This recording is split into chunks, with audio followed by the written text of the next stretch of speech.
देश के हालात बहुत नाजुक हैं। जैन जी ने अपनी मनवाली, प्रधान जी का इस्तीफ़ा हो गया, सरकार ने घुटने टेक दिए। ये इस्तीफ़ा पहले भी यूजीसी के प्रकरण में मांगा गया था, तब जनाब ने हठधर्मिता दिखा के इस्तीफ़ा देने की आवश्यकता नहीं समझी।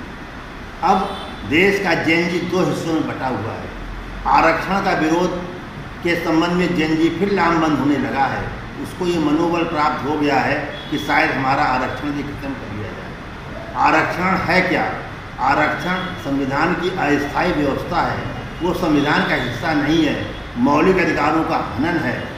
संभवतः उनको भी कामयाबी प्राप्त हो। उनके प्रति शुभकामनाएं। धन्यवाद। देश के हालात बहुत नाजुक हैं। जैन जी ने अपनी मनवाली, प्रधान जी का इस्तीफ़ा हो गया, सरकार ने घुटने टेक दिए।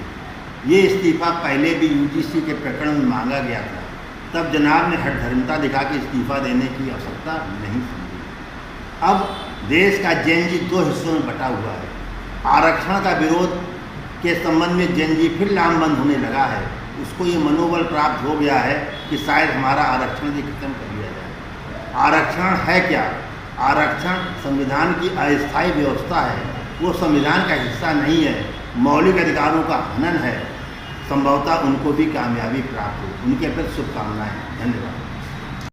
देश के हालात बहुत नाजुक हैं। जैन जी ने अपनी मनवाली, प्रधान जी का इस्तीफ़ा हो गया, सरकार ने घुटने टेक दिए।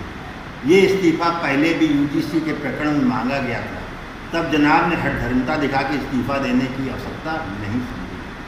अब देश का जैन जी दो हिस्सों में बटा हुआ है। आरक्षण का विरोध के संबंध में जैन जी फिर लामबंद होने लगा है। उसको ये मनोबल प्राप्त हो गया है कि शायद हमारा आरक्षण भी खत्म कर दिया जाए। आरक्षण है क्या?